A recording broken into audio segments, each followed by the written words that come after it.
Assalamualaikum warahmatullahi wabarakatuh. Perkenalkan, nama saya Indah Dewi Putri Paransak dari kelas H1A.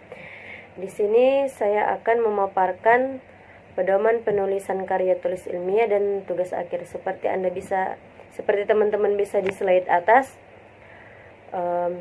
Lalu kita masuk pada yang pertama, yaitu kata pengantar. Ada contoh seperti teman-teman bisa lihat di slide atas, yaitu ada contoh kata pengantar. Lalu saya akan menjelaskan sedikit apa sih kata pengantar itu. Kata pengantar adalah halaman atau bagian pada sebuah karya ilmiah ataupun populer yang berisikan ucapan syukur dan rasa terima kasih penulis. Sesudah kata pengantar, kita masuk di daftar isi. Seperti teman-teman bisa lihat di slide atas, yaitu ada daftar isi yang berisi halaman judul, kata pengantar, daftar isi, surat keputusan. Bisa teman-teman lihat. Lalu saya akan menjelaskan sedikit apa itu daftar isi. Daftar isi adalah urutan sebuah judul pada setiap bab dan halaman yang berada pada sebuah penulisan makalah, laporan, skripsi, proposal, dan karya ilmiah lainnya, yang bisa diartikan juga sebagai lembar jawab halaman yang menjadi petunjuk pokok pada isi buku dan juga nomor halaman pada penulisannya. Setelah daftar isi, kita masuk pada surat keputusan. Itu ada surat keputusan, seperti teman-teman bisa lihat, ada contoh surat keputusannya dan ada pengertian tentang surat keputusan. Itu surat keputusan adalah penetapan tertulis yang dikeluarkan oleh badan pejabat negara atau pemerintah yang berisi sebuah penetapan tertulis berdasarkan peraturan perundang-undangan yang berlaku.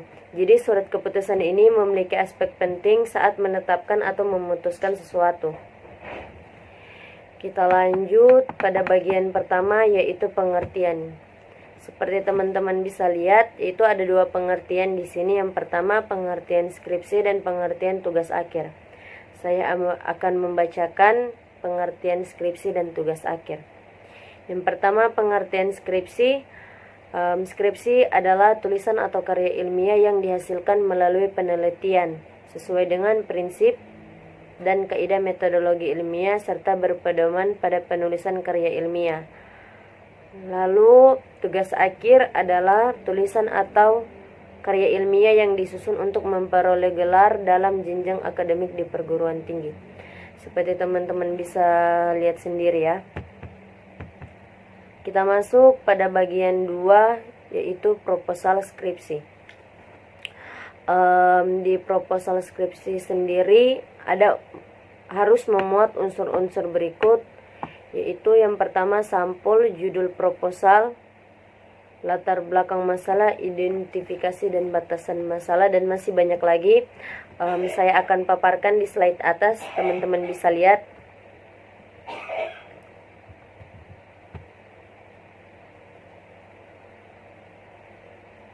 Lalu saya akan menjelaskan sedikit tentang proposal skripsi. Saya akan melanjutkan tentang proposal skripsi.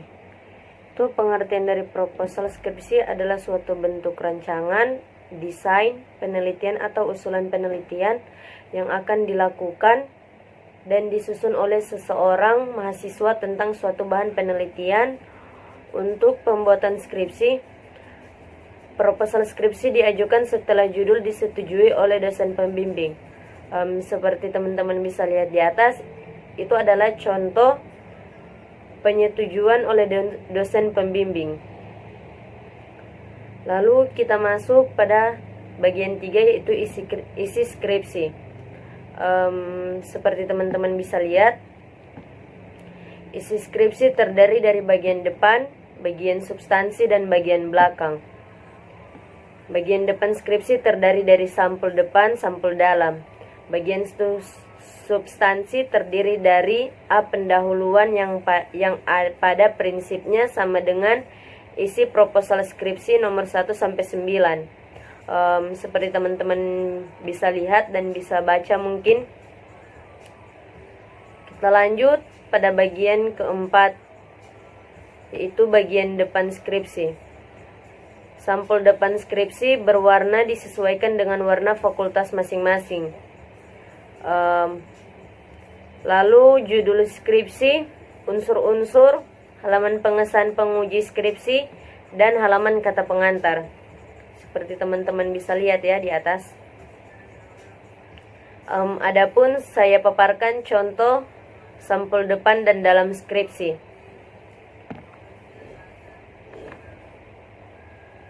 Lalu kita masuk pada bagian 5, yaitu abstrak skripsi. Abstrak skripsi harus ditulis dengan bahasa Indonesia dan bahasa asing, Arab atau Inggris. Abstrak memuat sekurang-kurangnya latar belakang masalah, rumusan masalah, pendekatan, teori, dan metode yang digunakan, dan hasil atau kesimpulan penelitian dalam satu paragraf. Lalu abstrak skripsi tidak boleh lebih dari 250 kata dan hanya satu halaman dengan satu spasi. Kata kunci pada abstrak skripsi dengan jumlah 3-5. Jadi yang dimaksudkan dengan hanya satu halaman dengan satu spasi, jadi abstrak skripsi itu hanya diperbolehkan satu halaman dan satu spasi, tidak bisa melebihi dari satu spasi.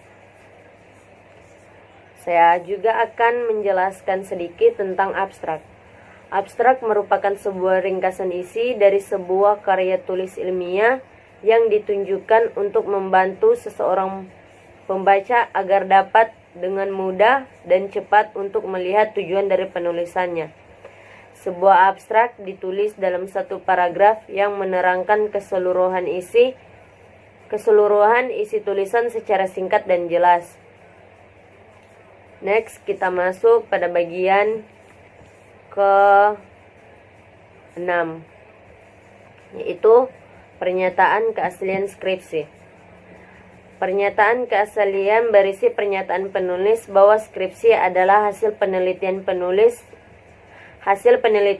sendiri yang harus ditandatangani oleh penulis di atas materai 6000. Seperti saya akan memberikan contoh dari pernyataan keaslian ini. Bisa teman-teman lihat ya. Lalu masuk pada bagian 7, yaitu jumlah halaman proposal dan skripsi. Jumlah halaman proposal skripsi minimal 20 halaman. Jumlah halaman substansi atau isi skripsi minimal 60 halaman. Skripsi yang berbahasa Arab menggunakan jenis huruf tradisional Arabik 14 dengan spasi tunggal, atau satu spasi dengan jenis huruf tradisional Arabik 14 sama jaraknya dengan spasi 1,5 dengan jenis huruf Times New Roman 12 dalam bahasa Indonesia. Lalu transliterasi Arab Indonesia menggunakan jenis huruf Times New Arabic 12. Teman-teman bisa lihat ya dan bisa baca juga. Kita masuk pada bagian 8, yaitu nomor halaman.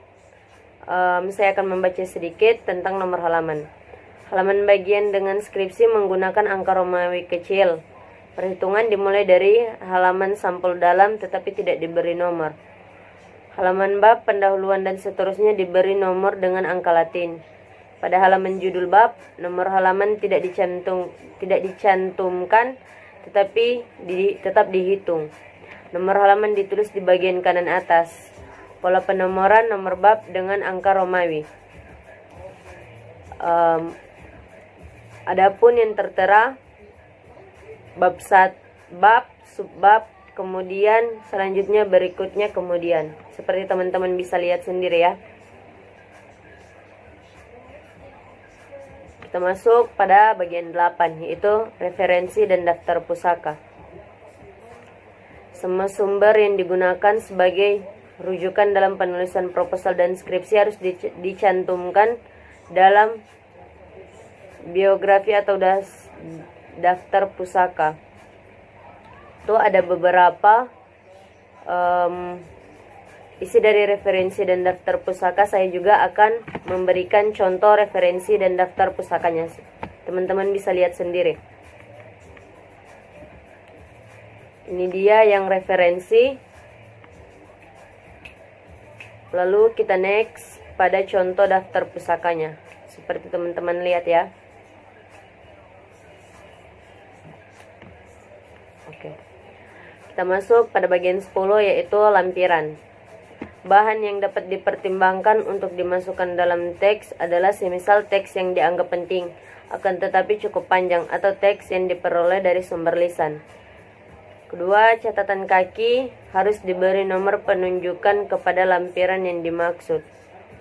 Adapun contoh catatan kaki, saya akan lampirkan pada slide di atas. Teman-teman bisa lihat sendiri ya.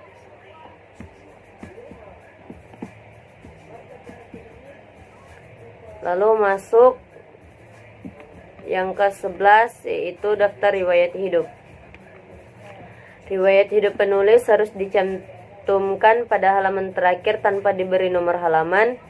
Isi riwayat hidup ditekankan pada latar belakang, pendidikan, pekerjaan yang memiliki hubungan dengan penulisan skripsi, pengalaman akademik, dan publikasi yang dihasilkan. Kita masuk pada bagian 12, yaitu ringkasan skripsi. Mahasiswa harus menyerahkan ringkasan skripsi dalam format artikel jurnal setelah perbaikan skripsi. Ringkasan skripsi mengikuti format template penulisan jurnal yang ada di IAIN Manado atau yang ada di luar IAIN Manado untuk submit artikel. Isi ringkasan skripsi harus mengandung persoalan yang menjadi fokus penelitian, yang membicarakan pemasalahan, pendekatan teori atau metode yang digunakan hasil kajian, penyebutan sumber dalam catatan kaki dan daftar pusaka, situasi untuk format jurnal menggunakan aplikasi Mendeley atau Zotero.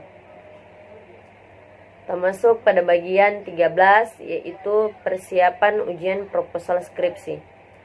Proposal skripsi sudah harus mendapatkan persetujuan dari pembimbing sebelum didaftarkan untuk ujian.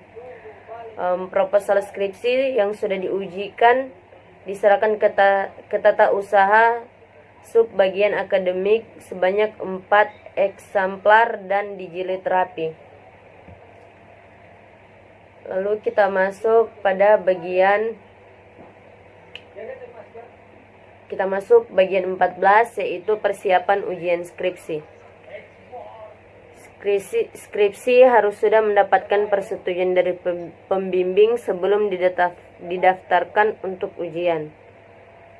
Teman-teman bisa baca sendiri persiapan untuk ujian skripsinya ya.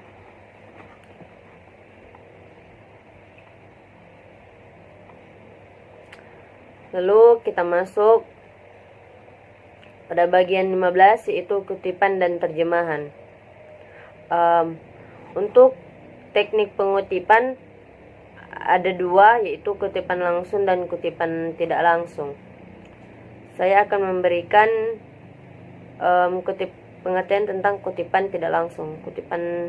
Saya akan memberikan pengertian tentang kutipan langsung. Kutipan langsung adalah penulisan yang menggunakan kata dan kalimat yang sama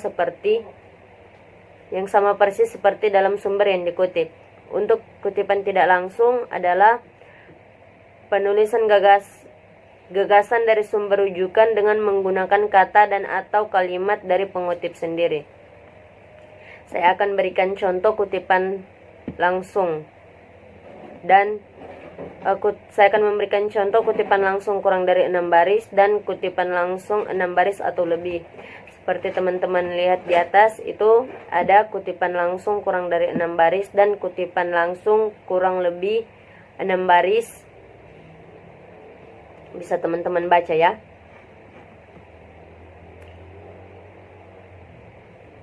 Lalu kita masuk pada catatan kaki untuk buku, artikel, internet, disertasi, Al-Quran, ensiklopedia, dan wawancara. Teman-teman bisa lihat sendiri ada ada banyak bagian-bagiannya.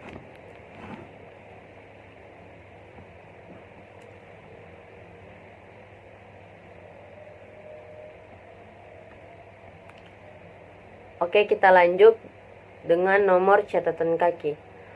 Angka penomoran dalam catatan kaki dicetak sedikit lebih tinggi dari permukaan rata-rata kata dalam nomor tersebut.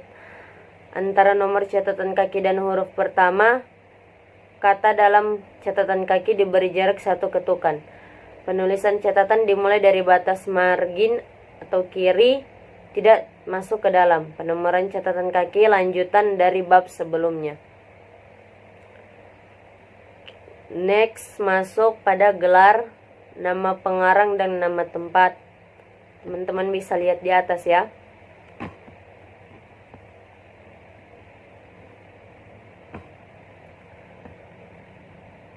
Kita next, yang terakhir yaitu bahasa. Seperti yang sudah terpampang di slide atas, proposal dan skripsi ditulis dengan menggunakan bahasa Indonesia, Inggris atau Arab yang benar dan sesuai dengan standar dan kaidah yang berlaku. Penulisan proposal dan skripsi dalam bahasa Arab atau Inggris harus mendapat rekomendasi dari wakil dekan bidang akademik dan pengembangan lembaga dan persetujuan dari dekan fakultas. Istilah-istilah asing yang belum ada padanannya dalam bahasa Indonesia harus dicetak miring, disertai penjelasan minimal dalam kurung, disertai sumber rujukan. Sekian dari saya tentang pedoman karya tulis ilmiah dan tugas akhir. Bila ada salah kata mohon dimaafkan. Wabillahi taufik wal hidayah. Wassalamualaikum warahmatullahi wabarakatuh.